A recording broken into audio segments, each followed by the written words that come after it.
on SmackDown. Begin with Cody, and he calls out both KO and Sami to the ring.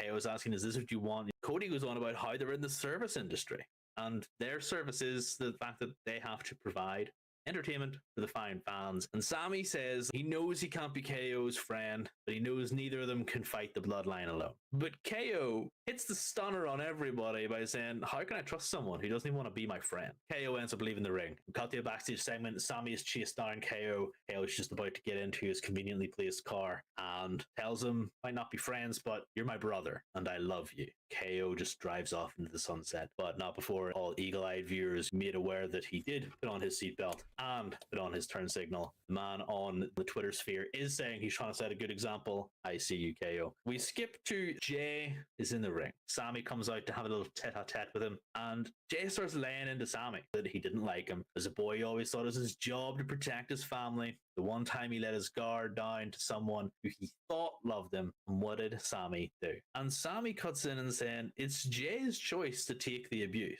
He says you keep choosing it, and that Jay's really mad at himself. He's not mad at Sami because he didn't get to hit Roman with the chair. Jay has clearly heard enough and attacks Sami. That's cue for Jimmy to come to the ring and start ganging up, beating up Sami for however long they need to, and then KO's music hits. He comes back in, stands behind Jimmy and Jay, and it's a 2-on-2. He gets even, Jimmy and Jay are routed, and KO gives Sami the loudest, crowd-poppingest hug you ever did hear. To a chance of hug it out, and then all you hear is deafening white noise. We cut to the back. Cody Rhodes is standing there with a big grin, watching the TV like a proud papa. Cut back to the ring. And that's just a WrestleMania sign point moment right there if I ever did see one. Fade to black.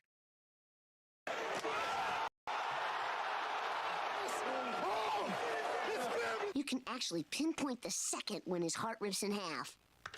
And now. I take you back.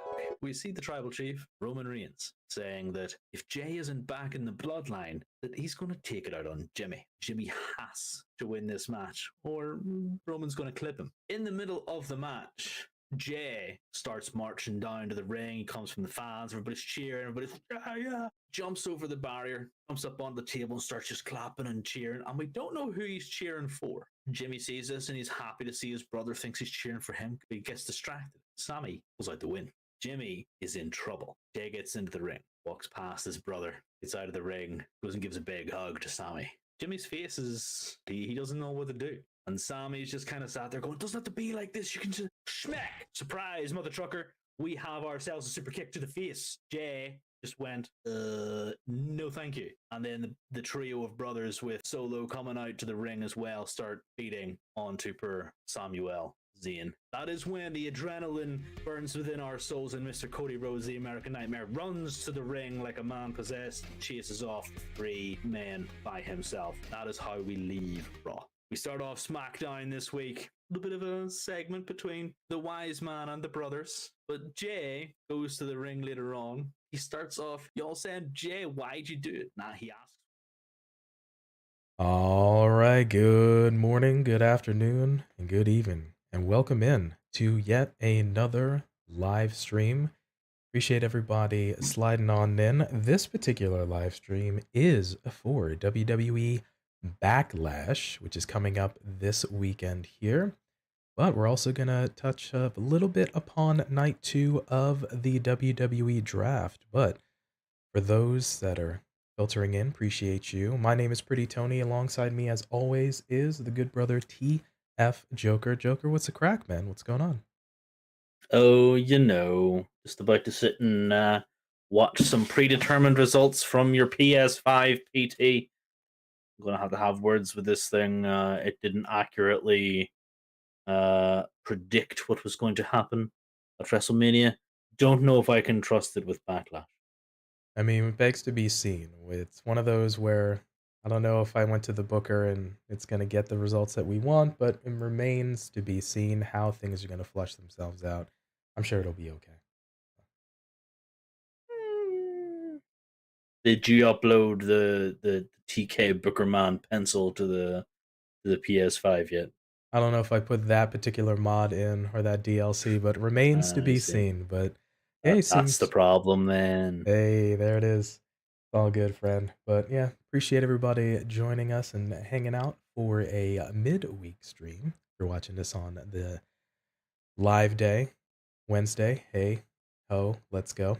So this is obviously tape before Dynamite. So hopefully folks have enjoyed the wrestling so far, the Raws, the NXTs, things of such. But speaking of Raw, we had night 2 of the draft. There we go. Night 2 of the draft happened on this past week's episode of Monday Night Raw. And I have to say, Mr. Joker, it started off hot.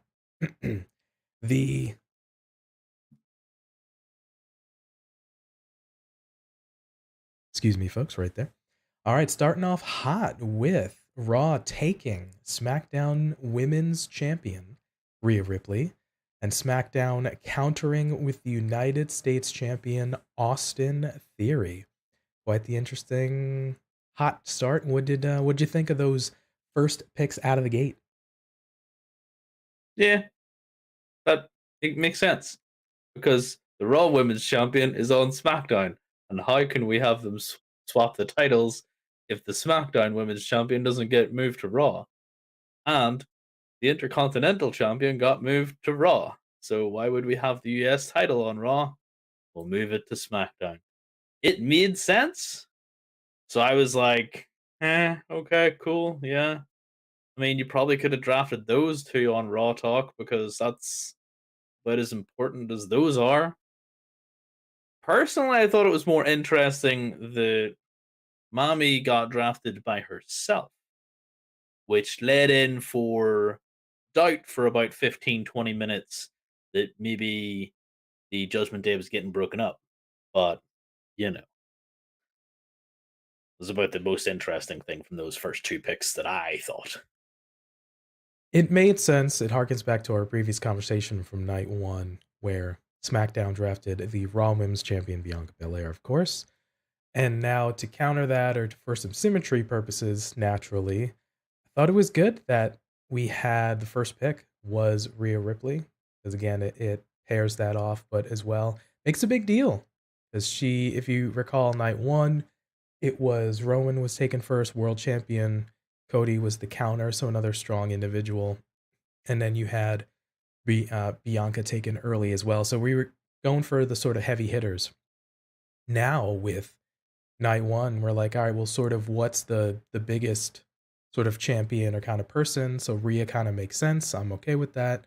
And again, the parody of, since the IC was moved to Raw, the United States Champion Austin Theory made sense to move to SmackDown. So I'm good with that. So yeah, kind of worked out. It's like I can't disagree. Like I thought that the selections made sense because, well, they just made sense. Like it's not as if you look at it and you go, well, we're going to have two women's champions. We're going to have the Intercontinental. Like, it is what was going to happen. 100%, it was always going to happen. So, it wasn't surprising, is what I'm trying to get at.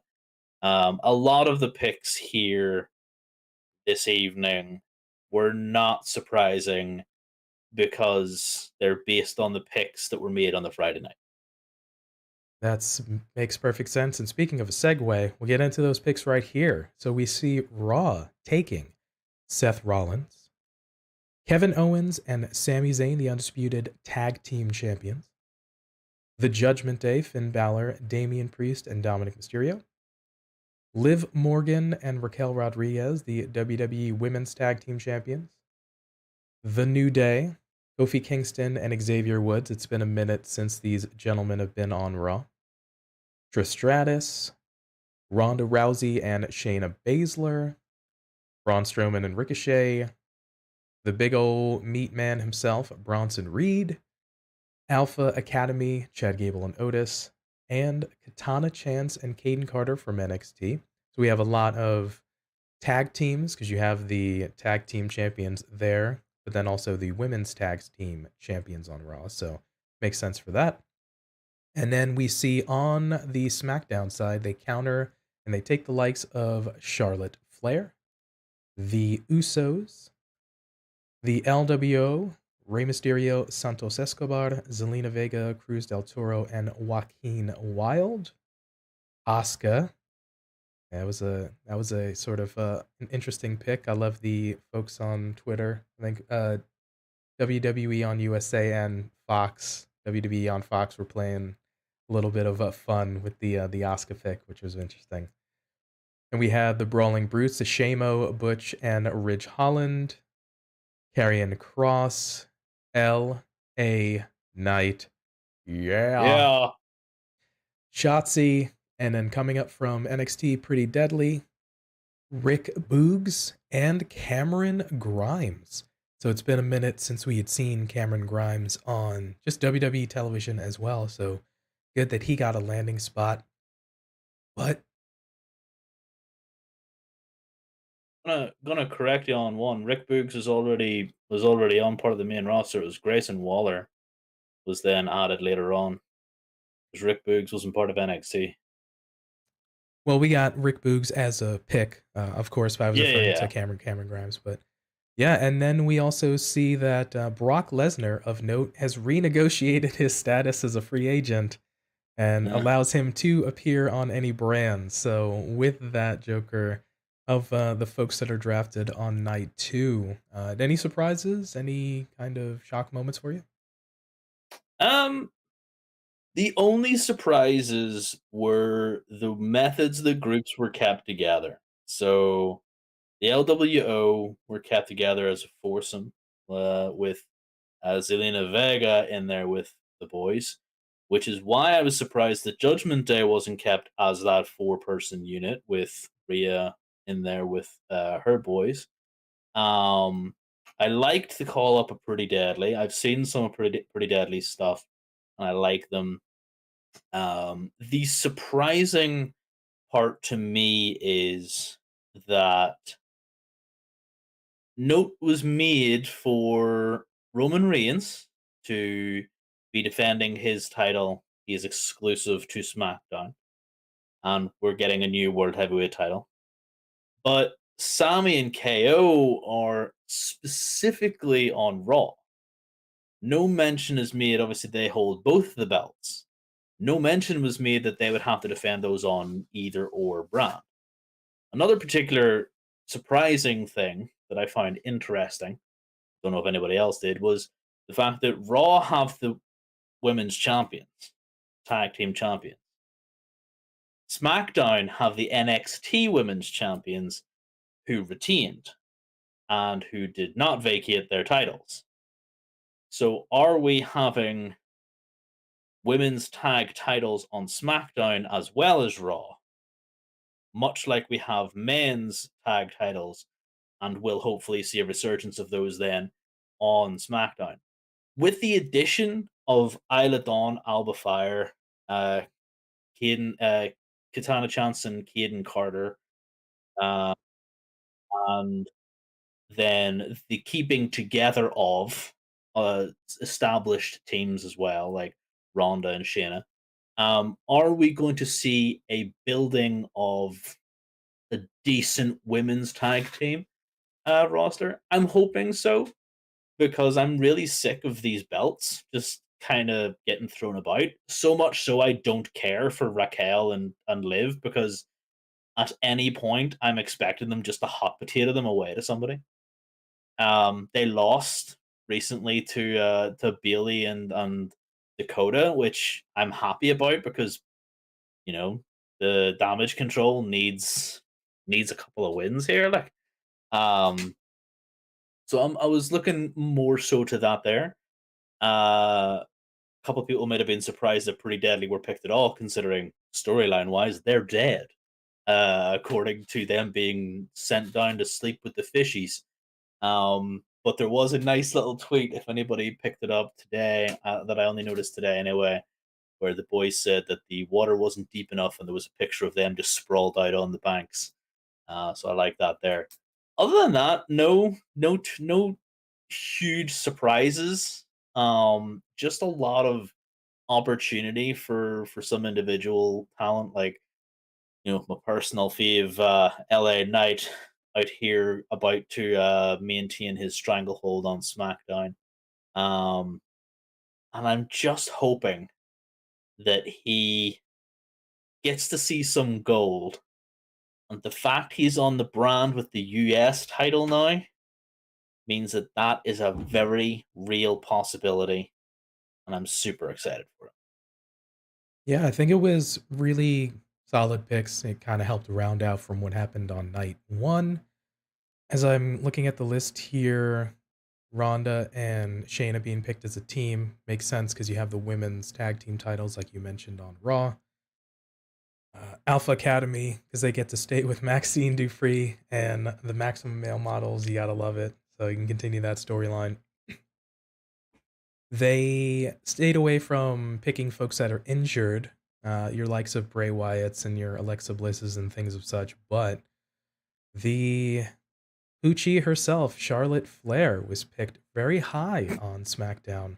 And of course, we have to remember when Charlotte Flair's not on screen, we have to be talking about Charlotte. We have to be asking, where is Charlotte? Charlotte should be in the forefront of everyone's mind.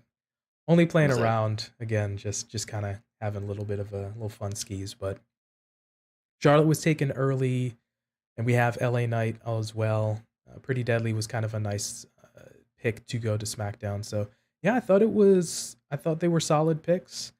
It was finally time for Cameron Grimes to actually just sort of get out of the Phantom Zone and be able to do something. So hopefully something comes up of that. But made sense that they confirmed our suspicions of Rhea being taken by Raw. So of course they have the wrong colored belts. They have to figure that out as well. And we'll see how the NXT Women Tag Team Champions that are now on SmackDown flesh themselves out. But one other question here, with Seth Rollins confirming to be on Raw, do we still feel like that Seth is going to be in that high contention for the World Heavyweight Championship? Are we still feeling that's good? Yeah.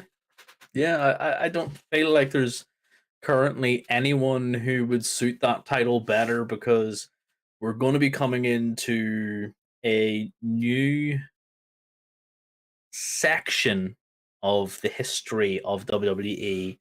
This new title being built is going to need someone to big up this title. We talked about it before. Title makes the man makes the title. In this case, the man is going to make the title so that that title can then continue to make more men, and that's essentially the way it goes. Like, this title needs to be made relevant, and who is better to give that title than Seth frickin' Rollins? He is a visionary. He is a revolutionary. He is probably, in terms of the most over individuals in WWE, you've got, this is strictly for the men, you've got Cody Rhodes, you've got Seth frickin' Rollins, and you've got LA Knight. And arguably, you've also got Dominic Mysterio, who gets booed out of the building whenever he even wants to glance in the direction of a microphone. He has nuclear heat, and it's fantastic, and I love to see it. And he's just, like, technically still over as heck because of it. So those are, like, the four people that you have in WWE who have this just unbelievable sort of charisma, this aura, this thing with the fans that they will finish sentences, they will cheer along. So yeah, it definitely has to be, in terms of relevance to the title, Seth Rollins' gig. And if the Twitterverse is to be believed, WWE are actually leaning towards longer championship reigns to modernize them. I don't know what modernizing means in this regard by making the reigns longer, but okay. So we could see a 1 year plus reign for Seth, which would only make this title super relevant if he is supposed to be a workhorse and is going to be fighting every pay-per-view and defending and getting into decent storylines. Fair play. Like him or not, Dominic Mysterio is getting quite the nuclear heat reaction. Some guys work years and decades to try and just get heat. Some guys win, some guys fail, but whatever Dominic's doing, man, he's just laughing it up. So kudos to him. And speaking real quick about modernizing the record book, you know, if they want to have records that are a little bit more recent, we have to have Roman surpass Fabulous Moolah's 20-year plus reign to seem relevant. So he's got about another 17-year reign for so. But that's for Bianca. Either way, one final question here for you, Joker, my man. Anybody from Night 2's picks that you feel is going to have an impact on their new brand? Whereas before I said no, there was really nobody that I felt there was, and I pointed towards Night 2 having the more influential individuals. The fact that we have Grayson Waller picked up from NXT, I think, is going to be huge because he has been. I don't watch NXT often because honestly, I just can't stand it. I've seen an awful lot of Grayson Waller's stuff.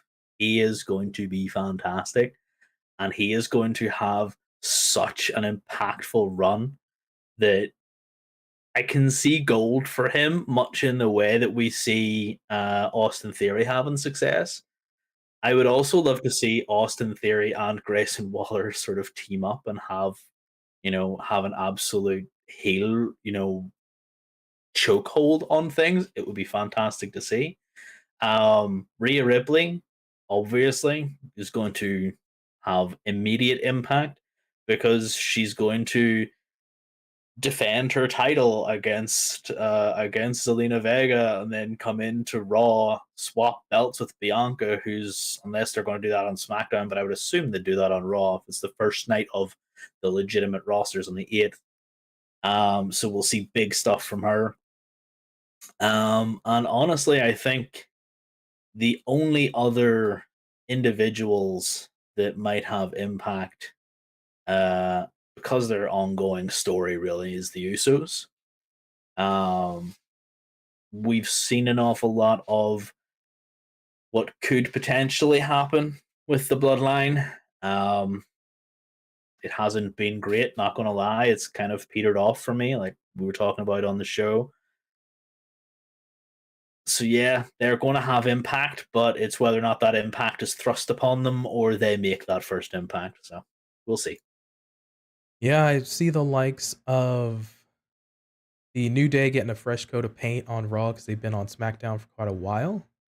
Hopefully good things come to fruition for Katana Chance and Caden Carter. Highly Athletic should be good. Hopefully the booking goes well for them. Karrion Kross switching over to Raw. Oh, rather, I'm sorry, he's on SmackDown, but hopefully he gets a nice sort of start and kind of goes just solid there. Cameron Grimes, just hopefully all these folks just get a chance, and with a little bit of division, you don't get too much left over and sort of separation of that. So hopefully folks can get an opportunity. But yeah, with that, those were our thoughts on Night 2 of the WWE Draft. Let us know down in the comment section below here on YouTube, or hit us up on Twitter, Instagram. Let us know what your thoughts are on the Draft Night 2 and the draft overall. All right. Charles, welcome. How's it going? Hey. Hopefully you're doing well today. We are going to be kicking into the Backlash Sim proper now. We're going to look at the first matchup here, opening up hot. Two amazingly talented individuals, Seth Rollins and Omos. Deep lore between these folks. Let's go ahead and get the match started. So much lore between these two. I can't believe the amount of wiki pages and books and factoids that I had to read up on just to be, in tune with how heated this rivalry is. And then I woke up and realized it was Omos versus Seth, and was like, oh yeah, okay, cool. It's Omos. You're right. Like, he doesn't. I don't know if this guy will ever have a good story. Like, I've seen an awful lot of things about Omos in his backstage interviews, and he's a genuinely cool guy. I feel bad for insulting the character, but I feel bad to a point because the writing is just awful. Like, let's just give him a match and accidentally leak it against Seth Rollins. Like, I mean, it's one of those where, from what I hear, he's just a really good dude, like you said. But I don't know if it's, you know, he's sort of limited in the ring. He's a big giant. They want to do giant things. You know, if he's comfortable enough, what have you. We haven't got a ton of matches that are long to kind of see what's going on with him. But I don't know. I mean, it makes sense for Seth to kind of probably win this, you know, that he looks good going into maybe contention for the new World Heavyweight Championship. I don't know, but then that doesn't look good for Omos. So it's like, I don't know, it's kind of like a lose-lose match here. Well, we haven't seen the athletic capabilities of Omos too much. Like, he is a slow meandering giant. That is the way he rolls. If that's the way he's been told to roll, then fair enough. But we've had giants before. He is not. Like, they try to present him as a surprise. Like, oh my goodness, how big is he? He's like, we come from an era where we had The Undertaker, we had Kane, we had The Big Show. You know, they're not. We had like Andre, Giant Gonzalez as well. Like, yes, these guys might not be 7'29" like Omos here, but like, these were genuinely hulking human beings, but they were athletes and could throw themselves around and could work. We haven't seen enough of that from Omos. We might actually see more in this simulation than is possible from Omos. We don't know. We just don't know. I mean, facing Brock at WrestleMania would have been the place for Omos to kick out of, or rather bust out the 450, but he chose not to. I was expecting for him to maybe pull off, you know, like a sunset flip or just a frog splash. Shooting star press would have been fine with me, you know, something basic like that. Just rub salt in the wound. So, like, you know, this move that you nearly killed yourself with back in the day whenever you had that match with Kurt Angle? Here's a shooting star press, and then just pull it off. That would have been so great. But yeah, this is about as what I'm expecting from the match as well. Omos just being like, bear hug, grr. Yeah, certainly the contrast of styles. Obviously, big, lumbering, big man, like we said. Seth, very athletic. I mean, it's kind of on Seth to carry Omos to a solid match. So. Yeah, he's honestly going to have to do a lot of the heavy lifting, no pun intended here. But Seth has been in that situation before, because for the Cody match, let's go. For the Cody match, we had him have to do a lot of heavy lifting with the pec because the pec was injured. He made that match look so fantastic. So he's perfectly capable of doing it. Although, okay, I was gonna wonder if they were gonna let us have a bit of a count out victory here, but yeah, we'll kind of see what's going on. But yeah, it's one of those where I don't know, man. This was weird. I think even Seth mentioned on social media, he's like, "Oh, this match is happening. Thanks for the heads up," or whatever. And I'm like, even we had the go home show for Raw, and these guys did not interact, but they're having a match on the pay-per-view. So this will be at the pay-per-view will be the first time basically they interact. So like, thanks for helping build whatever story of the match you're doing. So. Yeah.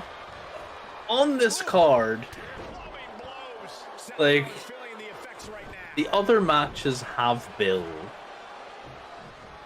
And honestly, anything has more build than this, to be perfectly honest with you, because, like you said, it was completely accidental. I don't know why MVP is out here in his ring gear though. What happened to the suit, PT? In full gimmick, you know, he needs to get involved, so you don't want to rip that suit. Okay.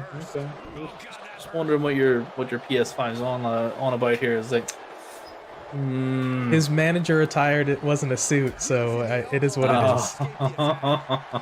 I see. Oh, there we go. That's.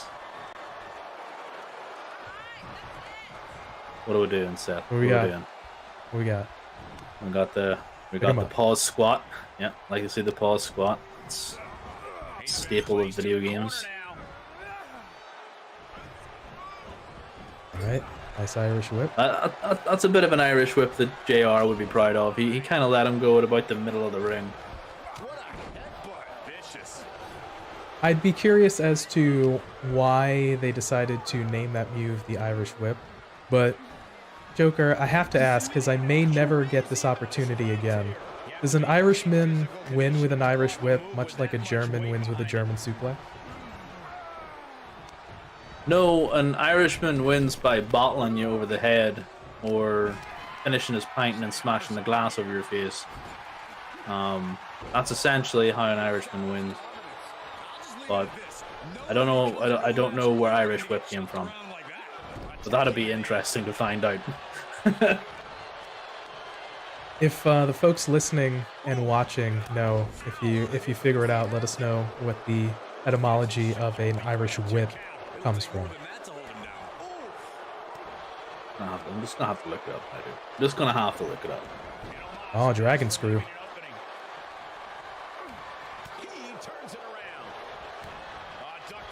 Oh, nice German.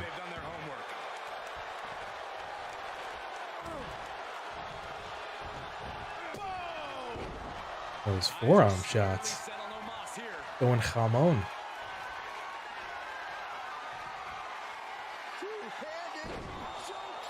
Alright, let's see. Oh, rope break over here. Very nice. That's just going to end up distracting me trying to find the origin of that move. Just give me the definition of an Irish whip. Don't need that. If we find out what the Irish whip, the origins of the name comes from, I'll try to add it to the comment section below on the YouTube video. Good stuff. That was the quickest I've seen Omos move. Ooh. Oh, that heavy chokeslam. Pretty sure that's in the ropes. Pretty sure they were in the ropes for that there, ref. But, you know.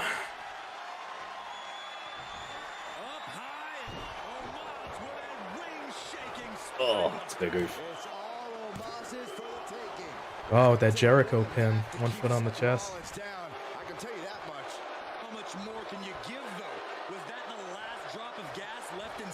We haven't seen the stomp out yet, though. Whenever we get the stomp. Oh, the curb stomp from we'll put this Seth? away. Yeah. I mean, we'll see. Oh, the knee. Yo, MVP coming in with those distractions, man. I'm just surprised he has not already tickled the panic button from the ref, because like that's three distractions now. I believe, yeah, 2 or 3, yeah.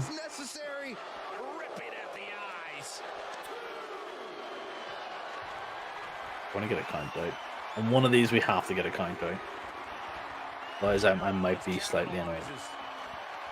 I mean, we want to finish, brother. Come on.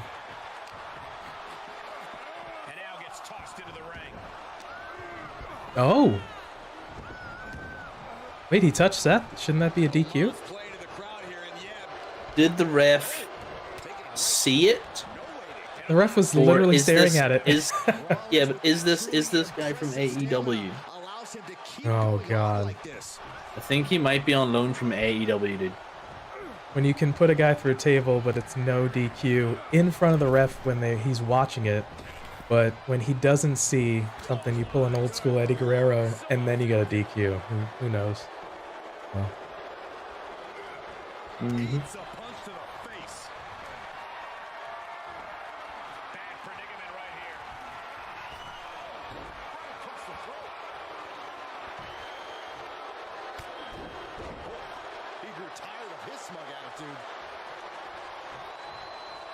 The distractions all day, baby. Oh, he's just standing out there. Come on, Omos, what are you doing?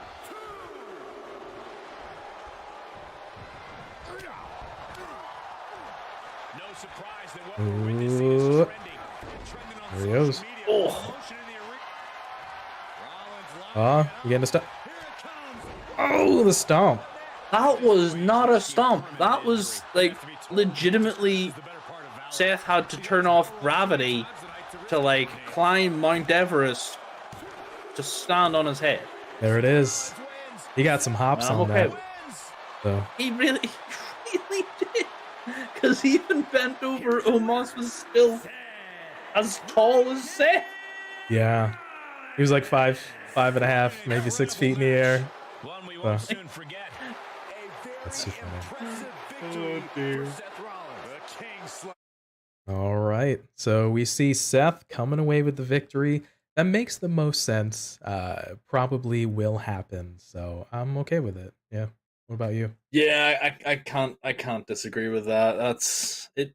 Personally, to start building towards Night of Champions, we need to put Seth on this trajectory that's going to give him reason to be the inaugural champion.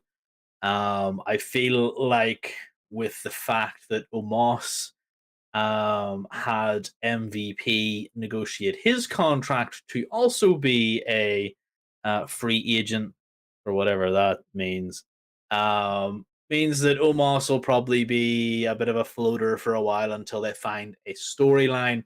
Then they'll settle him in on a brand for a hot minute. I want to move Omos more to attraction status because of his stature. Use him more, build him up, make him an insurmountable sort of object in terms of characterization. And it would be great. It'd be great to see him used like that, because then people will be genuinely afraid of their favorites going up against Omos. Right now, it's like, oh, who's booking this match? Because it could be a 50-50. Omos might win if Vince has the ear of whoever's producing this match, you know?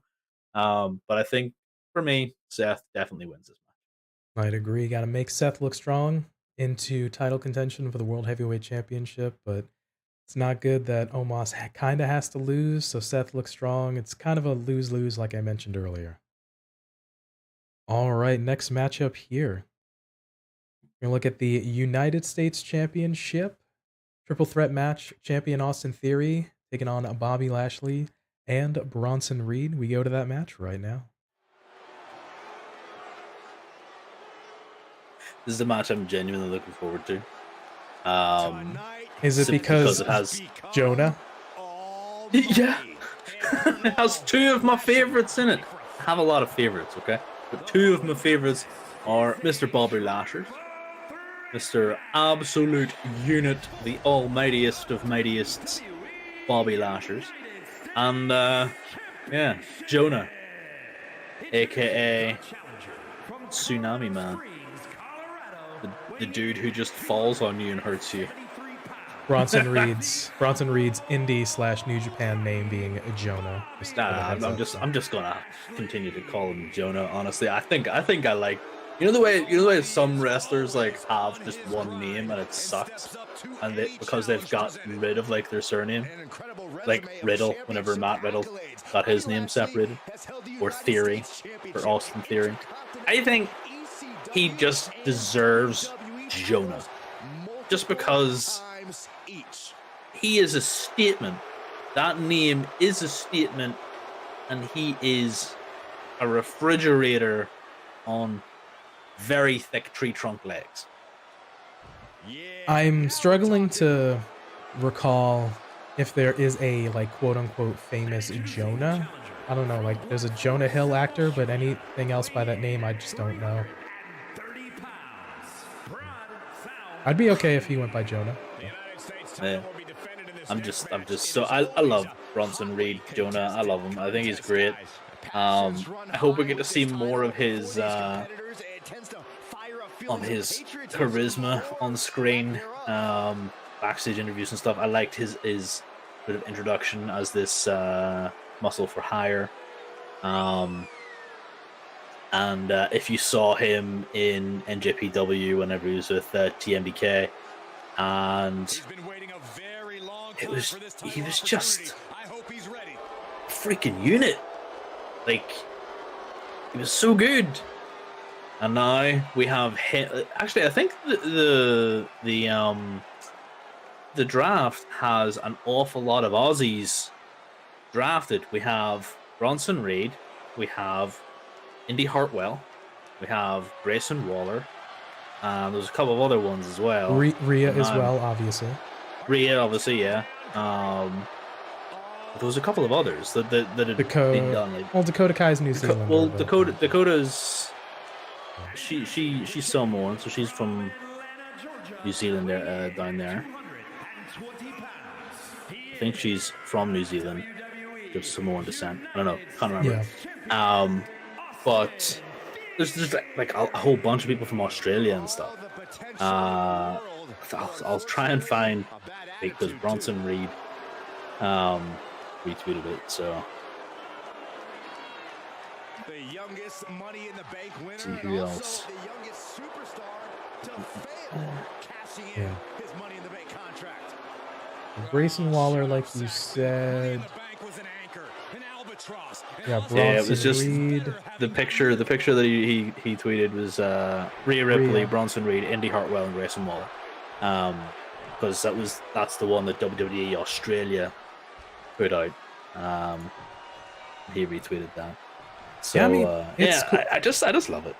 It's cool because Australia itself not heavily known for being a huge hotbed of wrestling talent. So yeah, it's cool that we have Australian wrestlers put in sort of prominent spots. Kind of awesome.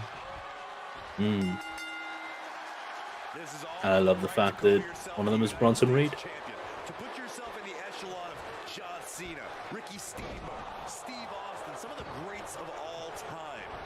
Over 40 plus years. You know what? As much as I kind of want this to be the opener, I want it to be a sort of we're going to use Theory as a test of strength almost. I honestly feel like Theory is going to stand outside and wait for these two to kill each other. The other two, sorry, Bobby and Bronson, are just going to end up killing each other because it just makes the most sense. And then Austin Theory will come in, pick the bones. Yeah, there's no chance this is happening until the third person is neutralized. And I think to myself that, I guess because the draft took up a lot of Raw, that we didn't really see, like, Austin Theory. We didn't see any sort of build or kind of go home for this match as well either. I don't recall.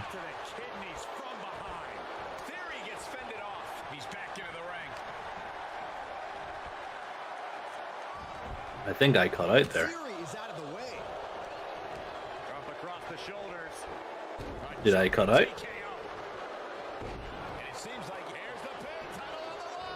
PT.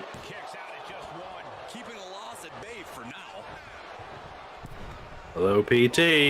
Yeah, okay, so we'll having a little goof, but we will fix that in a moment, so sorry about that. What happened? No, just the the ninja deal. So we'll go through the match and then we'll go ahead and fix that. So Yeah, okay, good, because I can hear myself. I don't know. Did you DC? Did I DC? you might have, but we'll refresh it after this match. So Yeah. all good. Showing him what a real alpha male looks like. All right. Back inside. Brainbuster of the knee.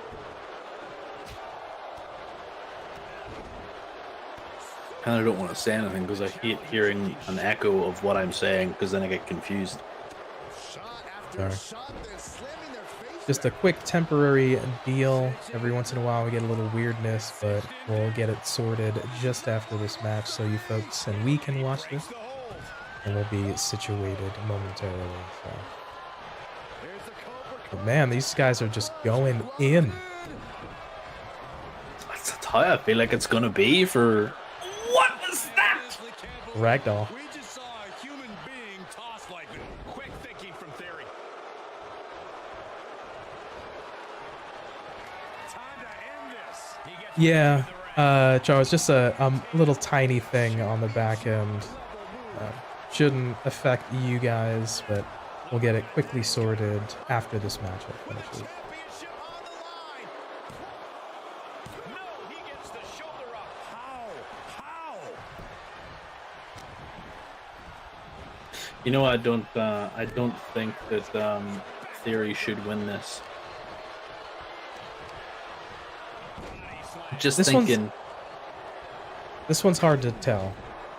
Yeah. But the thing is, Bronson Reed can't win. The only person who can win this match is Bobby. Otherwise, Theory retains. Because think about where they've been drafted. Yeah, we'll kind of see what's up. So I mean, it's the same as Zelina Vega. Zelina Vega is not winning and then going off to SmackDown. You know what I mean? Not with the Raw Women's Champion already on SmackDown. hopefully nothing kind of whoa.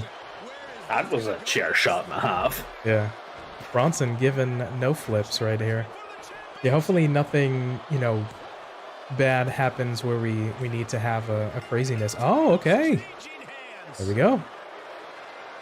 But the PS5 thinks differently. Here is your winner and new WWE United States Champion, Bronson. Not that I'm angry about it, because he deserves gold. But now that I think about it, he might be the guy to dethrone Gunther. Like, we'll let Gunther hold on and crush Honky Tonk's reign, and then we'll put him into a feud with Bronson Reed, and then bish bash bosh, and then Gunther. you move Gunther out of that and into the path of Seth freaking Rollins, and then that's how you give Gunther the World Heavyweight Championship. Gunther versus Bronson Reed, just another big boy matchup, big meaty men slapping meat. I'll be Chop City. Yeah. All right, With we're all gonna that chest that Bronson Reed has to smack. just red chest for days. All right, we're gonna take a just give us one quick moment. We're gonna get the audio square. We'll just be just a second, and we'll be right back. We're not just friends, man. We're brothers. Just want to let you know, I love you, okay? I don't need a friend.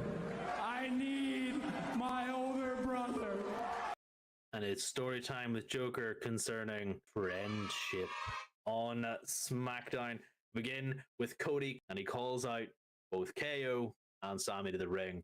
KO's asking, is this what you want? Cody goes on about how they're in the service industry, and their service is the fact that they have to provide entertainment for the fine fans. And Sami says he knows he can't be KO's friend, but he knows neither of them can fight the Bloodline alone. But KO hits the stunner on everybody by saying, how can I trust someone who doesn't even want to be my friend? KO ends up leaving the ring. Cut to a backstage segment. Sami is chased down KO. KO is just about to get into his conveniently placed car and tells him, might not be friends, but you're my brother and I love you.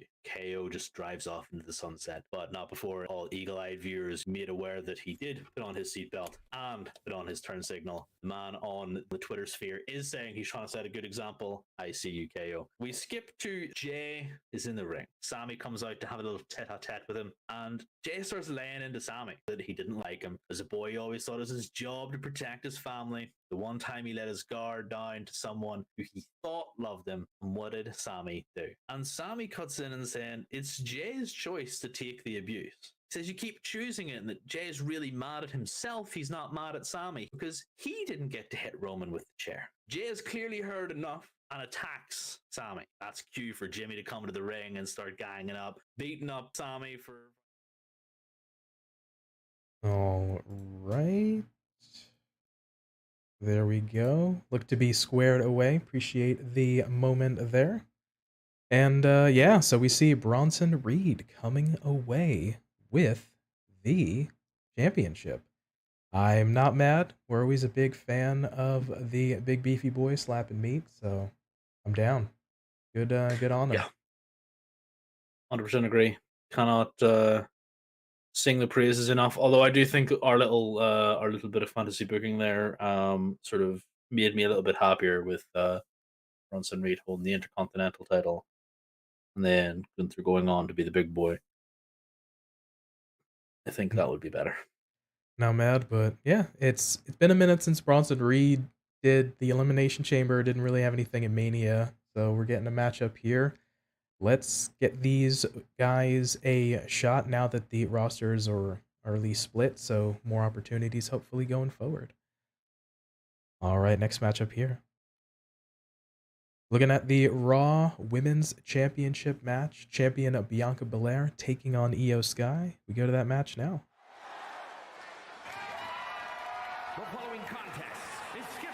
This is a match that should be super good.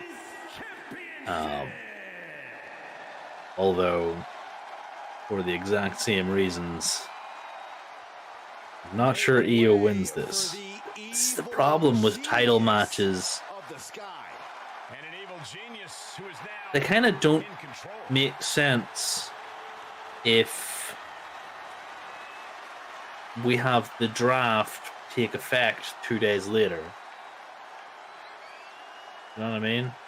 I feel like we were kind of like leaning towards putting stuff on in terms of matchups, and then we were like, maybe didn't coordinate with the Booker mans and all the things because we had this matchup, which are now two SmackDown women after Backlash fighting for a Raw title, the trading of the women's and the SmackDown and Raw women's champion, the fact that Indy Hartwell just won the NXT Women's Championship and now she's moving up to Raw. The NXT Women's Tag Team Champions won it roughly around Mania time. Now they're going to SmackDown. So the fact that it almost seems like there wasn't coordination. I mean, WWE, why would you ever plan things out? I mean, come on now. Yeah. And Char, I don't think Bronson Reed has ever been accused of being muscular. Strong, yes, but the man is literally a fridge. Like, he is huge. He is strong, but Bobby Lashley's would be the more muscular guy. Yeah. Bronson Reed was a power lifter, so yeah, just big, huge frame, moving a lot of weight, shifting a lot of meat. So that also makes sense. He just big and strong, but not big and ripped. Yeah, so that's actually a really good analogy. You have like the body frame of a Bronson, big, huge, strong guy, but like a lot of mass and a lot of girth. Bobby Lashley, also big, strong guy, but like also going for a bit more of that bodybuilder sort of aesthetic. So both strong guys nonetheless. And then you have Austin Theory in there, who's just, yeah, Austin Theory. Crazy jacked. Yeah. Crazy. Yeah, he's just crazy jacked. But yeah, this match, like I mentioned, two hyper athletic women. I don't know, man. This is going to be interesting. If we return to the notion of they want to quote unquote modernize the record books, then Bianca holding it for 6 or 7 or 8 more years makes the most sense. I completely disagree with their idea that long reigns means that you're modernizing them. But then again, this is coming from the company who completely hot potatoes everything. A little bit more than AEW do with the TNT titles. So maybe what their idea of long is and our idea of long aren't actually the same, and WWE just thinks 6 weeks is a long title reign. So we could see Io Sky win, but just based off of the timing, I don't see her being booked to win. And I do feel like Bianca will probably hold her title to probably until next Mania, and honestly maybe beyond. I don't know if they want to make her the next Undertaker, but she does have a winning streak going at Mania. I think isn't she 3-0 now, as she was saying? So yeah, she may be the next Undertaker with the streak. We'll kind of see. It goes back to a previous conversation we had that the woman who's going to take the belt off Bianca, the story has to be built up, the opponent has to be credible, it has to make sense rather than it being a fluke, for it to feel important, and for the person who takes it off Bianca to have, at least perception-wise, a strong reign. So, I mean, this was given a little bit more build than, say, the match at Mania with Asuka, because that just basically was given no build. So, I don't know. I mean, whenever it does happen, hopefully it's made to feel important, or that person does get a little bit of that rub ski. So, we'll see. Ooh. I'd say it would be... I'd say it'd be given a little bit more build than the Asuka match, but using your points there, if you're going to have to use a credible opponent, not taking anything away from Io Sky, but she hasn't been used credibly. She's been part of Damage Control, who have been honestly in a sinkhole of losing. And it just doesn't make any sense how these three... That was physics getting in the way of something good. So technically, Io's Sky, I'm going to call her Shirai. Sky is not credible enough to win this, even though she is... Isn't she like one of the longest reigning NXT Women's Champions? Yeah, she had a solid reign with the NXT Championship. Yeah, it was a nice Muda-esque handspring at back elbow, but yeah, it's one of those where we had a lot of excitement at SummerSlam time being brought in with Bayley and Dakota, but it's on the booker to have her be presented in a very good light, and it's one of those where it's been conflicted. I've wanted more Io Sky. I almost said Shirai as well, but yeah, man, we can get so much more from her, but it's how she's presented. Oh, look at a torch of their opponent. Yeah, it's just one of those matches that we're gonna see some flippy dippy stuff out of Io, which is not called the an absolutely insane genius of the Sky. Vincere Press. And that's something else we're going to see. We're going to see a lot of physical dominance out of Bianca. PS5 likes the floor fighting. I mean, it is one of those things. It is what it is. Did we not have a count out last time, or we were really close to a count out in one of our previous ones? I want to say maybe the Mania one. We almost legit had a count out. So. Yeah. Ooh, they got a one.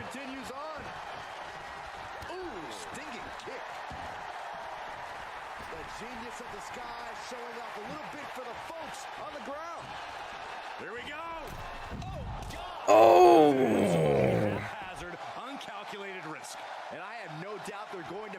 Bianca getting in the ring, Io doing a dive and totally ate it. Oh, she's walking it off, brother.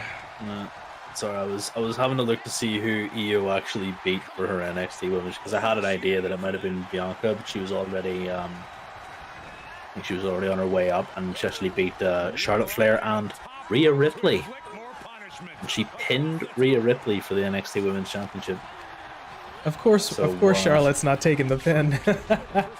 Of course she's not. But, you know, Charlotte was in that match.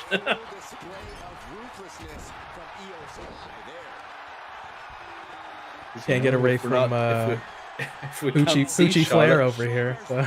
We gotta be talking about Poochie, yeah.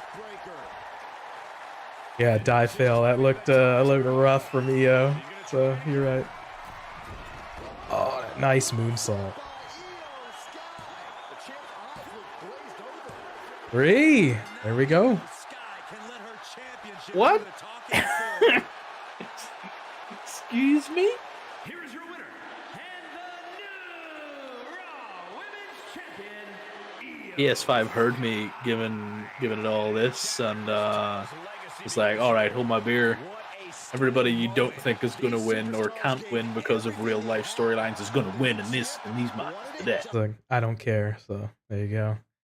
We have quite the interesting results so far, with Seth winning, then Bronson winning the title, and now Io winning the title. So all right, we got some interesting results. I don't know. I mean, I'd like to see Io win because I want her to succeed, and that's nothing against Bianca, but I don't know, man. It's one of those weird things. They're both on SmackDown, but they're fighting for the Raw title. It's just gonna be a hot mess to figure this out. Bianca wins. Io doesn't win this. She's gonna put on absolutely amazing story, and then what we're gonna have happen is Damage Control are gonna get involved. Bianca is gonna put them all on her shoulder like she did back at Clash of the Castle or whatever it was she did. And whenever she beat Dakota and Io by herself. And she's just going to KOD all three of them at once, pile them up, pin Io on top of the bodies of Dakota and Bayley, and that's how she wins and frees herself of the Damage Control storyline. Because if Io Sky doesn't win, that's the only logical way for Bianca to win this and retain. Been planting seeds of a little Damage Control tension in there, but remains to be seen. The simulation shows Io Sky, but we'll see how that fleshes out on Saturday. All right, next matchup here. The 6-man tag coming up. The team of Matt Riddle, Sami Zayn, and Kevin Owens, the undisputed WWE Tag Team Champions, taking on the Bloodline, Jimmy and Jay the Usos, and Solo Sikoa. We'll go to that match now. Can I point out I really don't care about this match? It's such a shame because I like... Maybe I'm not the biggest fan of Riddle, but I like 5 of the 6 guys here. And I was literally the same thing. I was literally about to say the exact same thing. Don't care about Riddle. 5 of the 6 are fine. And there's no build because we're like kind of in a holding pattern. Like we decided to do the WrestleMania rematch on a SmackDown. And then we're like, all right, well, we kind of need a match. So let's just do a 6-man. Yeah. And this is the thing, like the way this match, and it won't display this way in the playback.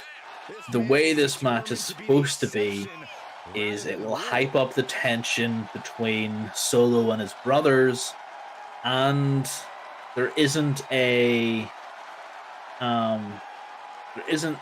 titles on the line here or anything, which is fine. But what will probably happen is Sami will probably pin Jay at the end of this, and then Solo will probably turn on them and beat all 5 of the other guys. Like, that's just it. I think that's kind of the way we're going. And to me, it just kind of feels lazy. I know that today, the Writers Guild of America went on strike.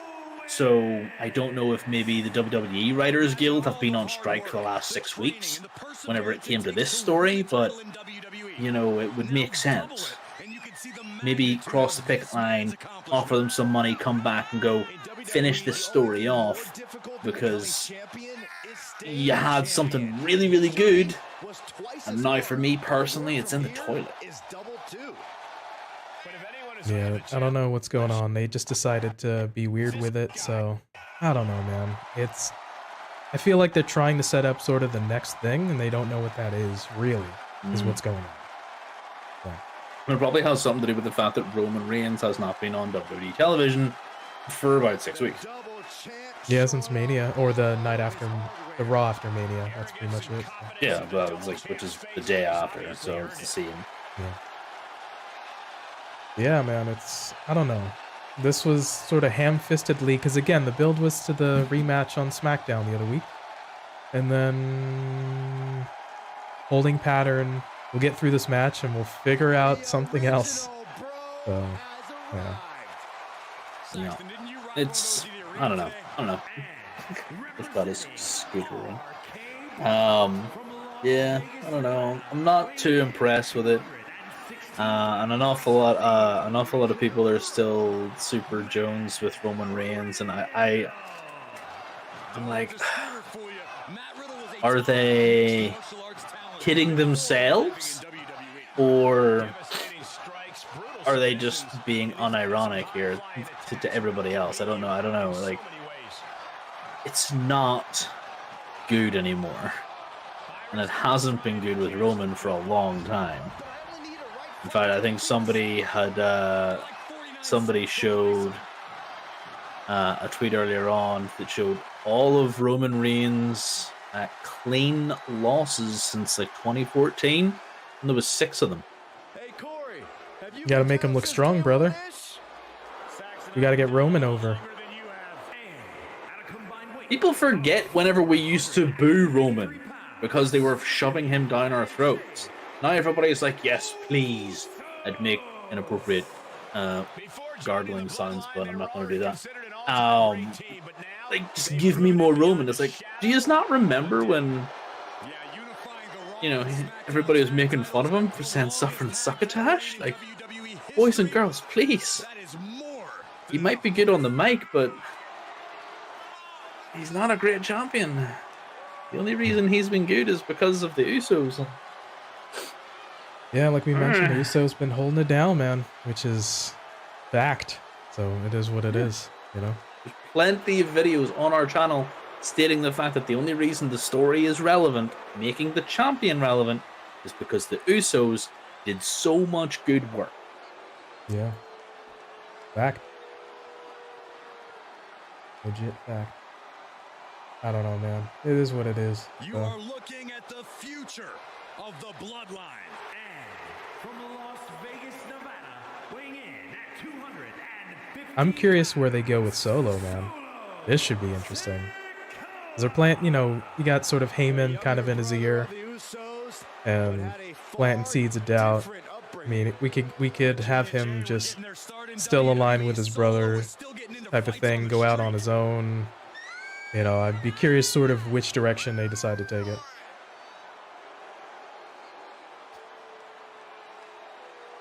Either way, he's gonna be big.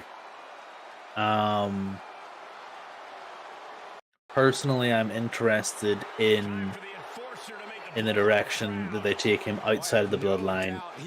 How many title reigns and what titles he's going to have? Sure. Tornado tag rules as both sides face off in the ring. Things promise to break down. But I just can't even tell you what they're going to do in the next couple of days with this storyline. I'm really interested in seeing what happens. But that's only because I'm still slightly invested in the bloodline because of the Usos. The Usos been putting in that work. They've been the ones showing up. They've been the ones doing the backstage, the matches, the storylines, all the things. So regardless of who you are, you can't fault that and you can't argue that. So yeah. Jesus. Jay going with that plancha. Solo just going ham on Riddle. Solo, what are you doing? That's what he does, man. Oh, okay. I'm surprised he hasn't already gone for the Samoan spike, man. Ooh, okay. Look at these health bars. Oh, he'll get some damage in. There we go. Somebody's getting some offense on the bloodline.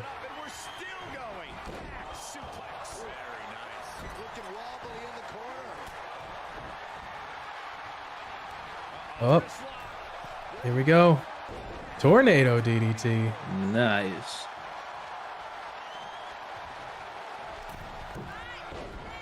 Oh, Sami ate that one. Yeah, a little bit of miscommunication there.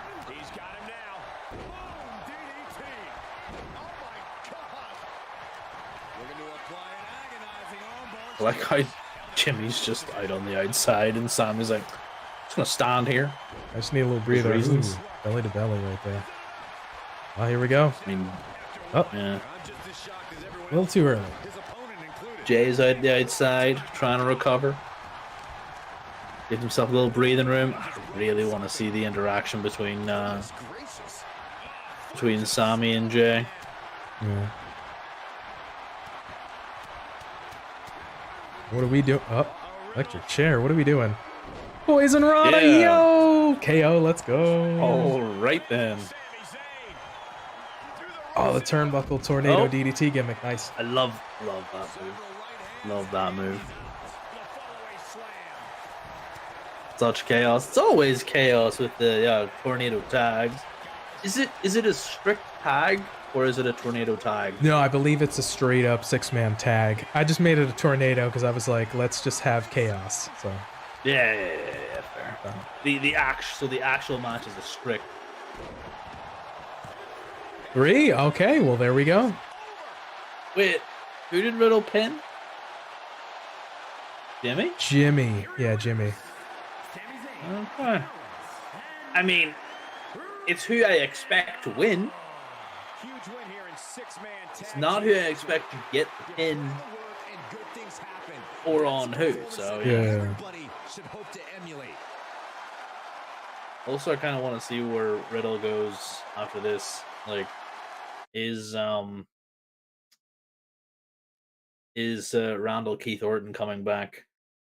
I mean, the last reports we heard, he's nowhere close. So, I mean, just Yeah. regardless, I hope the guys just can heal up and just be okay. I mean, we'll put wrestling on hold for a minute, but, you know, so you can just be all right with your family and everything. But yeah, man. 100%, yeah. Looks like the Team PWG, Matt Riddle and Sami Zayn and Kevin Owens, taking the victory here. It makes the most sense because you want to keep the champion strong. And then create some more seeds of doubt and weirdness in the bloodline. So makes the most sense. I'm okay with that result. Well, I have a question for you then. If the end goal is to create more seeds of doubt, do we pull the trigger on the fracture with Solo attacking the brothers afterwards, or do we wait? There's nothing going on right now, so I mean, let's do a little bit of build and then let's get a payoff. So Solo doing I something. mean, the last so. couple of weeks there has been tension where Solo has been out to attack his brothers, so there has been actual tension being portrayed on the side of the bloodline. So I mean, either create some tension and have him align with his brothers. That means you know, more in his brother's corner than Roman's, or and sort of anti Paul Heyman, or just have him straight up be the enforcer slash sergeant with Roman, and then kind of away from the Usos. Let's just do something as opposed to just planting seeds for another 6 to 8 months. So Well, that's Yeah. what I'm asking. Yeah. Do we pull the trigger on the fracture, which is what they're building towards at the minute, the tension between him and aligned with Roman, which is the way they're playing it currently. They're playing it as he is aligned with Roman, the stain with the brothers. Arguably, he would have probably ran to the ring and caused some form of chaos if it wasn't for Riddle. And then you seen the angry, grumpy face from last week on Solos, like gur gur gur. And he may attack his brothers, or at least one of them. Do you think we should pull the trigger on that? let's have him align with his brothers, be anti Paul Heyman for pulling the strings. No. behind the That's scenes, not doing aligned that with the stuff. brothers. No, the way they're portraying it is with Roman. Let's forget the brothers, against the brothers. Do we pull the trigger on that? He needs to get away from Roman so he can strike out on his own. That's what I'm thinking, dude. So Does he though? he Because should. he is the only reason that Roman retains the titles. And can you, without a doubt, say that Roman is going to lose his titles at the next pay-per-view because Solo left him? You can finagle it away where he's just tired of Heyman, so he just is like, I'm done with this, I'm doing my own thing type of deal. So you can weasel your way into that type of deal. So Yeah, you can do that eventually, but that's not the way they're currently playing it. they don't even know the way they're doing it right now, to be fair. So begs to be seen. But the team of Riddle, Zayn, and Kevin Owens win this one. All right, the match Joker's most looking forward to. Heck yeah. Big fan. Joker is a Bad Bunny against Damian Priest in a San Juan street fight. We'll go to that match right now. I'm really, really, really looking forward to this match, you know. One of the most popular musicians on the planet. Millions of albums sold. Should be cool, Like, man. not only, what was it, he headlined Coachella, he was at Raw, and then he went to the Met Gala, and now he's like should be main eventing Backlash technically. Like this 2-week period for Bad Bunny is just so impressive. Like, the man is everywhere. Talk about diversifying your bonds, man, right here. Yeah. I mean, if you can pull it all off and not have people sick of you, all power to this guy. So I like sometimes whenever you see like somebody who's constantly in the news, you get bored of them. I've only been, growing in my fandom of Bad Bunny. Like and it's not because of his music; it's just because of his talent. I wouldn't say I'm an avid listener of his music, not because I think it's bad or anything. I just don't. But it's just one of those things. I'm just impressed by him, and then I'm a big fan of Damian Priest as well. yeah. So we'll kind of see how things play out. Yeah, man, it's two Puerto Rican wrestlers gonna be wrestling in Puerto Rico.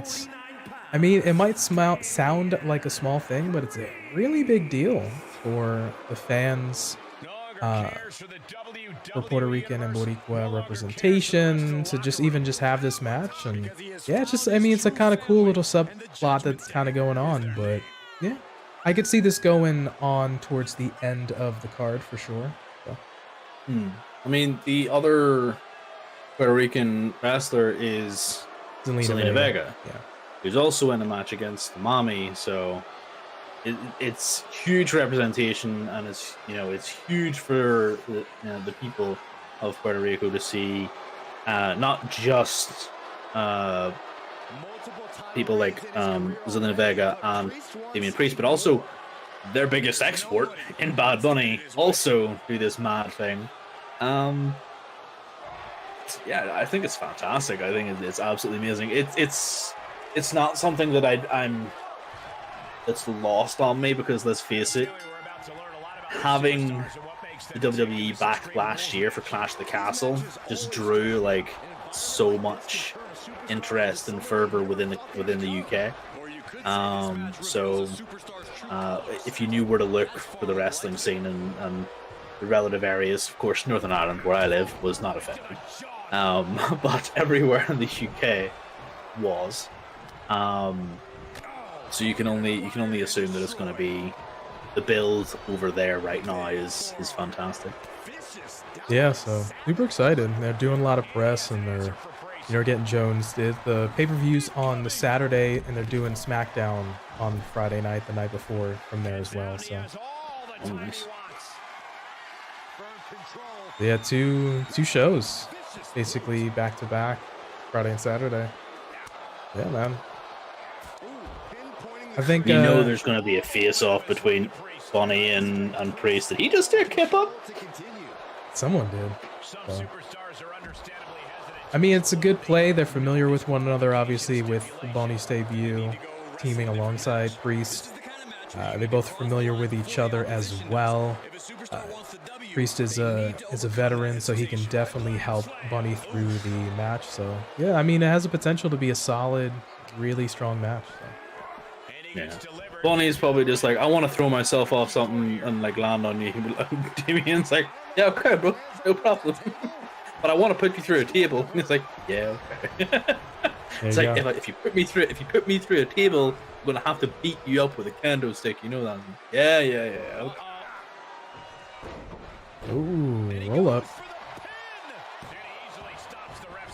Close call, but not enough yet. Out of the ring, what's his plan here? Where we going? You know what? I think We're going. Oh, ladder probably, action. Okay. Yeah, I think it'll probably be Bunny might do, like, I don't know, a frog splash off a ladder onto Priest through a table. Yeah. I could see at least doing one big spot. Yeah. Love the physics, by the way, where this ladder is attached on the right hand side. Do you see that?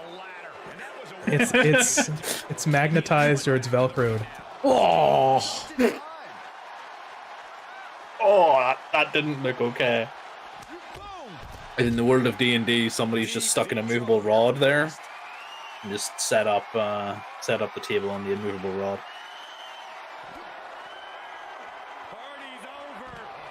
Oh, the bunny roll. Taken down with his own move. Amazing. Gotta get some chops in there. Oh, DDT too, G. Bad Bunny knows just how good he is and isn't afraid to show it. Was that a taunt? I think the front flip, was a taunt, yeah. Fires back with a crucial elbow. Oh, didn't get all of it. Miscommunication there, PS5. Barricade.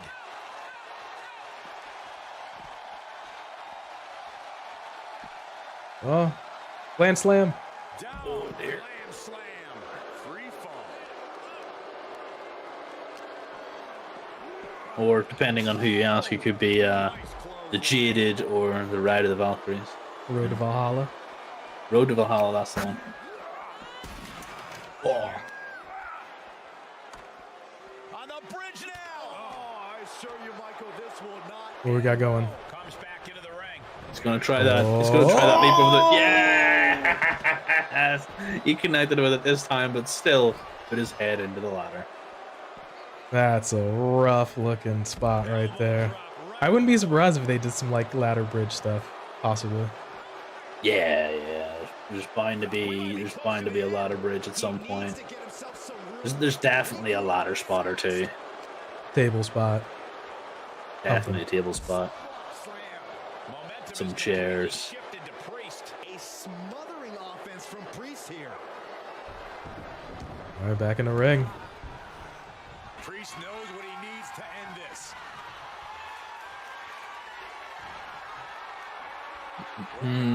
South we of heaven. got- Nice. Just clipped it in two, Char. Here we go. There we go.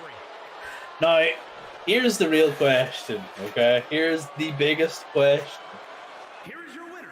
Do you think that's the way it's going to go?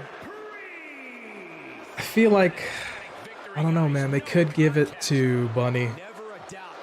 Priest can eat a loss, so, but we'll see. I don't know. I feel like a feel-good thing for Bunny to win it in Puerto Rico in San Juan. Yeah, I feel like if you're gonna have this man as the face of this particular PLE, that you have to give him the win in his home country. Now I know Damian Priest is born in New York. He's Puerto Rican by descent. His family is Puerto Rican, but Bad Bunny has to pick up a huge win because I reckon it will blow the roof off. Like Yeah. it would be amazing, and I just love the huge crowd pops. And it's the other thing is, if this match is not on last, how many people just leave after they've seen Bad Bunny? Yeah, we'll kind of see how it's going. Obviously, this has a potential of going on last, / going on the end of the card, which would make the most sense. So, I mean, this is going to be really fun because obviously they're both of Puerto Rican descent, Boricuas. That's in San Juan, Puerto Rico. I mean, this is so Puerto Rican fans as well as a lot of Latin countries so passionate about their sports, and think of baseball and the Caribbean series and things of such. And for me being part Puerto Rican as well, it's going to be fun to watch. And again, we talked about a little bit of a representation, so it's just going to be just a fun thing to watch. And I think it'll be good overall, whoever comes out with the victory. And yeah, just go for broke, and we'll see how it turns out. But it chose Damian Priest for the simulation this time. Right, next matchup on the card. Another person of Puerto Rican descent, Zelina Vega. She's taking on the SmackDown Women's Champion Rhea Ripley. We go to that match now. Rhea bloody Ripley.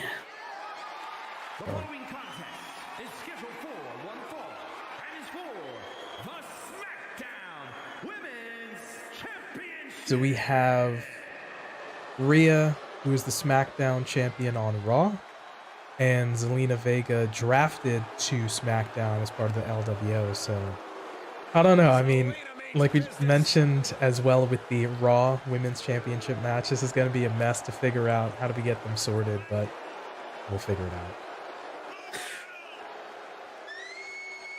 Zelina Vega, just as is in my head, is always one for dressing up and putting her mark on her entrance. And I cannot wait to see her entrance, because I reckon she's going to go all out.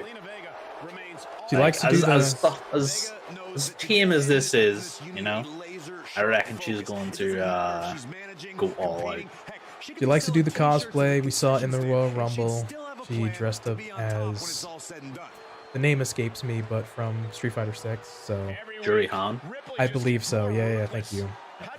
Yeah, she just really gets into it. She has a lot of fun with the outfits. So with it also of her being Puerto Rican descent, being in San Juan, I feel like, yeah, she's also going to go all out for this. Being a championship match, how could you not try to, outdo? So makes sense.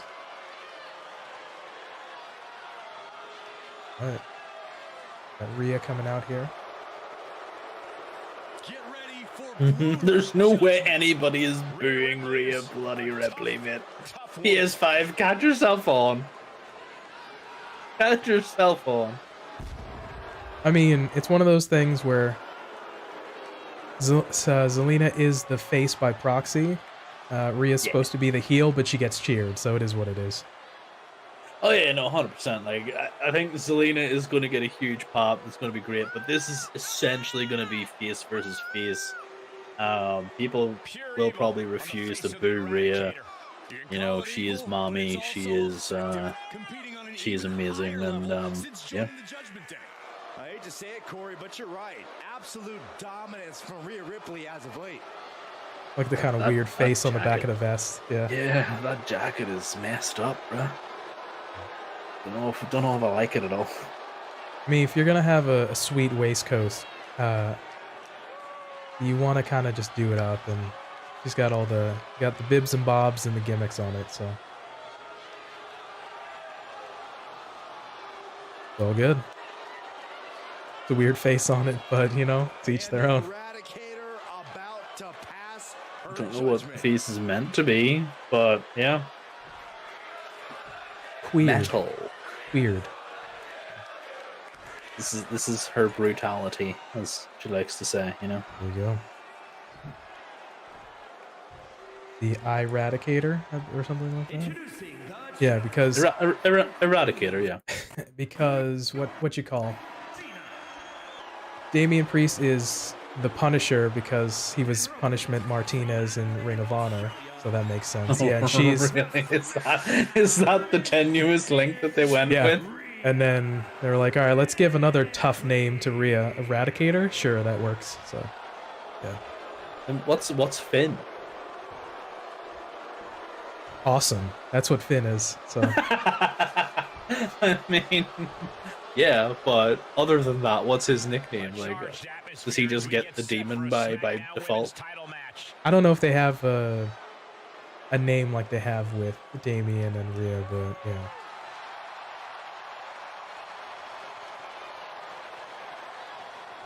Okay, kicking it off here.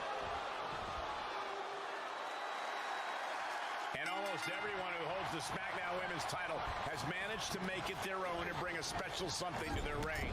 That's right, this title is an opportunity to change the perception of being the champion. Someone will get that chance tonight. A proverbial mud hole has been stopped. I was just thinking the same thing. Mud hole being stomped. Proverbial? There's nothing proverbial about that. That was a literal mud hole being stomped straight through the stomach of Miss Vega here. Oh, that backfired on her. Elbow smash. Debilitating attack on the leg. Come on, Zelina. Makes the most sense because she's got the height and the weight advantage for Rhea to kind of take out the legs and stuff. Yeah. Gotta change something up with the pin technique. Oh, nasty flipping senton. Oh. What's it going to take for Rhea Ripley to get the win here in this match? Yeah, there's definitely going to be some of those ragdoll moments. I mean, Rhea has literally taken to calling Zelina Vega a pretzel.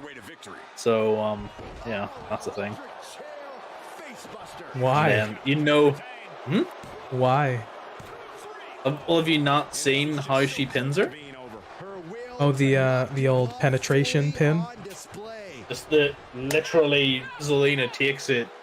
I want to say the worst, but takes it super like she is folded in half. And on Twitter, she called her a pretzel because of this. Right. Rhea always going for that graphic pin, so not safe for work, but it is what it is. That's how she's pinning Zelina in this match. Like whenever it happens, that is 100% how Zelina's getting pinned. Oh, code red. Nice. Oh, Yeah, that was kind of close. I'm not gonna lie, PT, kind of close. Kind of close. a little roll up inside the cradle. Oh.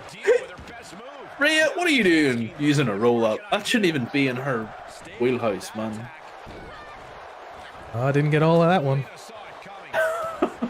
What was didn't get any of that one. Ooh.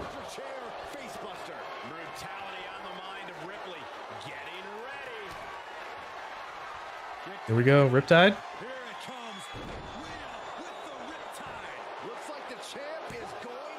What kind of pin is that? Just That was weird. they got Zelina folded up is what happened right there. So I think she literally tried to turn her into a pretzel. Here's your weird legs. That's there. the way to bring Yeah, it back. That Riptide was unimpressive, though. Not gonna lie. The real one's going to be just gonna just chuck her in the air and let her fall to planet Earth at some There point. you go. This win might have put her ahead of the pack. She certainly grabbed the spotlight with this victory. Okay, well, there we go. This is my brutality.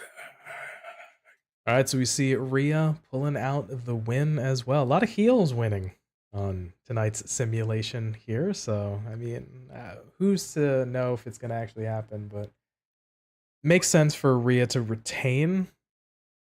Yeah, it makes the most sense, honestly. So, even though it's weird, you know, with Rhea being on Raw and the SmackDown champion, but yeah.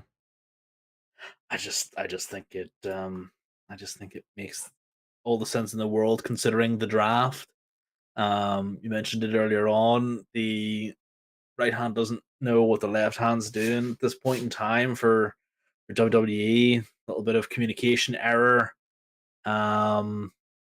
This makes all the sense in the world for Mami to retain. And again, if we're doing the whole modernization of these title runs, then she will all be well hold it until WrestleMania 40 and beyond. All right. Rhea is the SmackDown champion on Raw till WrestleMania 50. You heard it here. All right. Last and final matchup of the night. The American Nightmare, Mr. Cody Rhodes himself, taking on the Beast incarnate Brock Lesnar. Let's go to that match. As much as I love these two, this match can't be bigger than Zelina and Rhea or Bad Bunny and Priest. Bad Bunny and Priest. Like, personally, for me, the setting, it just doesn't make sense. I reckon they should probably open the show. I reckon this should open the show. Get an easy payday or early night for Cody and for Brock. We'll see how it'd be interesting how they decide because of the setting. Like we mentioned, I could see a Bad Bunny and Priest potentially going on last as well for sure. So I mean, we'll see how they do the match order. Needs to be seen. Yeah, I mean, it's just one of those that out of the two women's matches, I think the Rhea Zelina makes more sense to be later in the card. The Bianca and Io makes sense to be middle/earlier. But it definitely, for me personally, if let me just put on my pandering hat. If we're going to pander to the crowd, put a Puerto Rican in the main event / semi-main event. Like, you know, put them near the end of that card. And if we have Bad Bunny versus Priest, and then the main event is Rhea Ripley versus Zelina Vega, I'd be happy with that. And equally, if you swap those two around, if we start the show with Cody Rhodes and Brock Lesnar, I think I'd be happy with that too.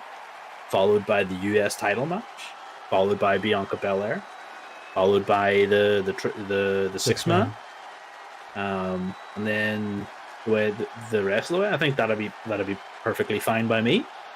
But yeah. Older heads may prevail and might not make sense and might get scoffed at. If you know, you know. We'll kind of see how it plays out, but I think they'll play into the crowd itself to kind of get over. So I could definitely see something like that for sure. Yeah. Lesnar looks jacked. Does he have a bit of a Goldberg entrance there? I know he does that, like, literally went straight through him. I saw that. I know he does like that little like taunt kick thing and it pops the pyro. I don't know if he has those ones in the front. He definitely has the ones behind him. Yeah, like I think there was maybe a bit of clipping there that he kind of his fireworks seemed to go through him.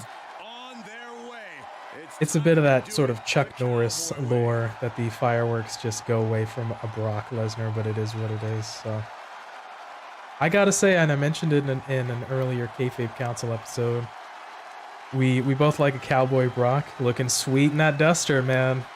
Looking real sharp, brother. I just don't know. The Duster is still out for me. The cowboy hat, sure, 100%. I do like him in his his Canadian tuxedo, his all denim on All denim. That's a good look as well. It's just top tier, man, top tier. But I don't think the Duster beats that Canadian tuxedo for me. So yeah, I think it's maybe second on the list. Two good looks. You can't argue. He only has two. Like, the rest of his looks were just him in shorts or trunks. Those were his various looks throughout the year. If you think of a Brock Lesnar look, you're thinking of, all right, so the all denim, now the Duster, and his other look was basically track pants and a t-shirt. Was pretty much his other look, yeah. So. The only time he had anything unique was whenever he threw the Money in the Bank briefcase into a boombox, which was hilarious. He was rocking like a hoodie, I think, or something, yeah. Yeah. Exhibiting guts and accuracy as well. Lesnar is overwhelmed. Lesnar is overwhelmed. Yeah, Cody Rhodes is clearly in control. Lesnar's overwhelmed. Yeah, no, he's not. Yeah, no, he's not. Now's a chance for him to get back. Thanks, Michael Cole. He's one step ahead there. More of the PS5's favorite thing. Fighting on the outside, yeah. You gotta make it fun, brother. That's all. So. At the very least, a pinched nerve. How do you tackle the gargantuan challenge of defeating a superstar like Brock Lesnar? When you're up against Brock, it's time to go big or go home. Forget about jabs and locking up. You got to bring out the big guns right away and hit Brock with high impact offense over and over again. There we go. Okay, we get back in the ring. Like, we're both holding our breath. I was like, is he gonna find his way into the ring here? What? We got there in the end. We got it. All right. Ooh.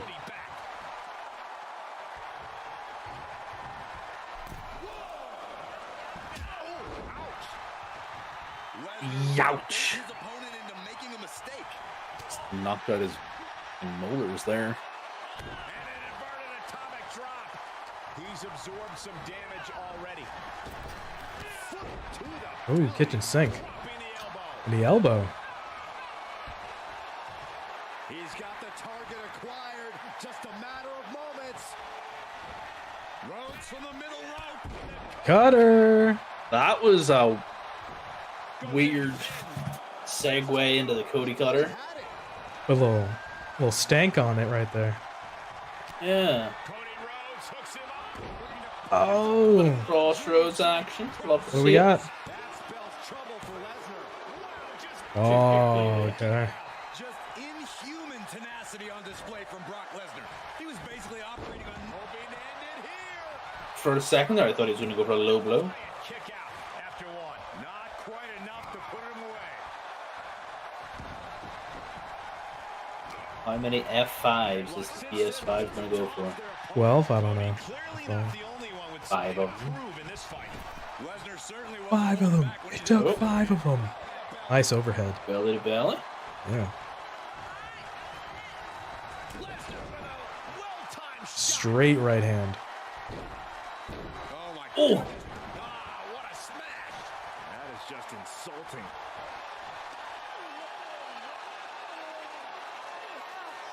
You should be stretching the neck there, buddy. Breaking the neck, brother. He's out of there in a nick of time. He's heading to the floor, but he can't take his time. Oh, the drop I down. was waiting for the drop down Dusty special. Oh, reversal.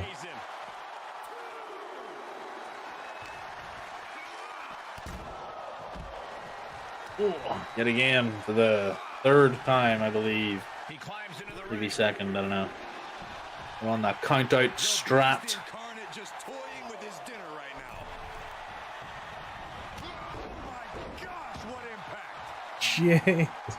Big forearm. I'm half expecting Cody Rhodes to be role playing John Moxley here right now. Oh. Strange they didn't have him go for a bit of the crossroads thing. To look Oh, at vertebreaker. Showing signs of backing. Brock's not taking that move. All their best There's no way Cody's giving that move to Brock. No. Brock's like, that doesn't work for me, brother. Is the Vertebreaker not banned in WWE? Pretty much. Yeah, they don't. I'm surprised it's it. Crossroads. There's the second Crossroads. I'm surprised it's even in the game. 3. There we go. Cody going over, brother. It's honestly, people might be a bit pissed, but like, I think that's the way it should go. Kind of have to make Cody look strong. Yeah. Well, I kind of feel like you have to make him look strong. All right, there we go. I'm gonna say it, but I don't mean it. My heart's not in this. You're gonna have to make him look strong going into the Night of Champions and fighting for the new heavyweight title. And who better to beat than Brock Lesnar? Like, you know what I mean? Have him win here, but keep him out of the match for the new title. No. Have him lose. Have him lose to Seth. Like that be the final. And obviously, like, and this is me saying this. I know, and you're one of the biggest Cody marks in the planet. Big Cody mark, and I'm like, I'm considering having him lose to Seth. But then you go back to 2022 and you realize that Cody got 3 up on Seth on his return. I think he should probably maybe do the job for Seth. But then I'm pretty sure Cody can eat a loss at this point. So Cody wins here against Brock, then loses to Seth in a high-profile match. That kind of cuts him out. Then he loses potentially 2 high-profile championship matches in like 2 or 3 months. So no. Like this is obviously they're doing the Night of Champions, but that's going to be like set up to be tournament. Like you're going to have to win a couple of matches to win the belt. Like that's in the setup. So Cody's going to win the next matches, be in the finals against Seth, which is more high profile, obviously. Big money, big whatever. But I don't see who you can have face Seth other than Cody. Drew? Who's on the real. Realistically, I don't see Drew as a contender until we know his contract status. Otherwise, my head is in the game of it's Seth all the way. But if you have Cody, you have what I love to add into every little match, even a little bit of doubt in there. Cody has had historically Seth's number, and they will play into that. And that is the better way to play the game. It is the better way to set up the match. And yes, he will have lost at WrestleMania and at Night of Champions, but Night of Champions is in Dubai. Nobody cares. Like, you mean Saudi Arabia, but it's in whatever. It's the same general area. It's like one of those that you look at and go, somebody goes away, not a champion, comes back as a new champion. Like, honestly, if this PLE didn't have the crowning of that champion, I probably wouldn't watch it. So that just goes to show how much I care about the Saudi shows. You know what I mean? It's a tough spot. So I don't know, just man. One of those that it's food for thought to sort of build credibility for the title. You have to make the people in that match credible themselves. You got to make it feel important. Got to have a little bit of grandeur. Got to make it feel like a big deal. So we see potentially Cody coming away with the win here in the sim. Would make sense for Cody to look strong. Brock can eat a loss. I don't know. I'm just glad I'm not the person who's going to have to book the whole new World Heavyweight Championship matchup there. So yeah, it's a pass for me, brother. So. Yeah, at least I'm not working for WWE to book that one. It's okay. There you go. All right. So that's gonna do it for us. That was the Backlash simulation here. Looks like we had Seth win. We had Bronson Reed take the U.S. title from Austin Theory. Io Sky take the Raw Women's Championship from Bianca. We had the Babyfaces defeat the Bloodline. Damian Priest win over Bad Bunny. Rhea retain the SmackDown Women's Championship against Zelina and Cody over Brock. So quite the interesting mixed bag, if you will. But yeah, I could kind of see some of those happening, and maybe, I don't know. It was an interesting simulation, but for sure, let us know down in the comment section below, down on YouTube, or hit us up on Twitter, Instagram, and let us know if you agreed with the simulation, if you thought those were correct, if your favorite superstar won this evening. All right, so we're going to wind down out of here. Appreciate everybody stopping by. Thank you so much for folks popping in and just hanging out. And it was fun. Quite the interesting show, like we said we had. If you're enjoying the content, feel free to throw us a sub here. We're almost at 400 subscribers on YouTube. So hopefully, if it's something that you're liking, yeah, throw us a little bit of sub. Support us and get more things to come. Check out the channel. We have episode lists of the full-fledged Kayfabe Council episodes, Kayfabe shorts, some more documentaries to come, and some more live streams. So if you're enjoying the content, let us know, and helps us get over there. So we appreciate it. All right. So with that, for TFJ0ker. Thank you very much for coming to our live stream. I almost called it a TED Talk. Either way, we spoke a lot about here. And for me, PrettyTony, we thank you for your time, letting it be a part of your day. And remember, be good to yourself, be good to each other, and we'll catch you down the road. Peace.